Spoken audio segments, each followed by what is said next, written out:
And I'm Juliana Tornabene. The weather is cooling off, but we're just heating up. You're watching 23 News Now. For years, the University of Missouri has been using the learning management system known as Blackboard to deliver educational announcements to their students. However, beginning in 2017, the University of Missouri may be making it mandatory for all professors to switch over from Blackboard to Canvas, a similar but more user-friendly site than Blackboard that originated back in 2008. I'm standing in front of Hatch Hall, where there have been elevator issues for over a semester. On August 29th of the 2016 fall semester, the elevators of Hatch Hall began getting stuck, going to floors that people didn't press, and shaking.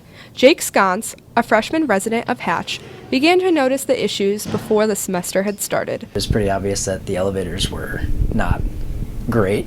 They were broken down a lot last semester, and they just heard a lot of stories about people getting stuck in them and whatnot. The Tri Sigma sorority is one of many sororities on campus that pairs with multiple organizations to provide their service and energy. We also help raise money for the Robbie Page Memorial Foundation, which helps raise money for play therapy, and we've also recently paired with March of Dimes. Another MSA initiative that successfully came to pass was the Campus Community Relations Committee, or CCRC's, idea of bringing food trucks to campus.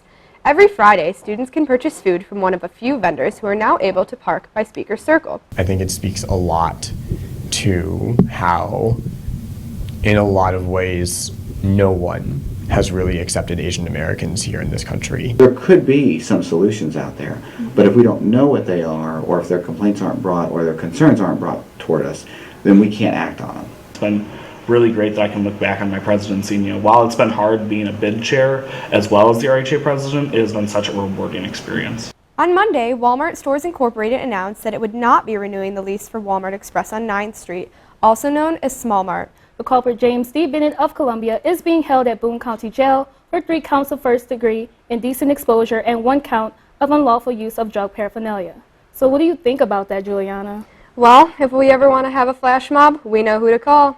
Tri Sigma took place in events such as trivia competitions, dodgeball games, and a dance performance. The maintenance staff began working on the elevators the following morning, but the elevators continually got stuck. According to the Otis Elevator Company records, level B, 1, 7, and 8 all showed the most problems. Residents were starting to worry for their safety. Raising over $86,000 was not something the girls were expecting. Now it's time for the Mizzou moment. We'll see you next week, Tigers.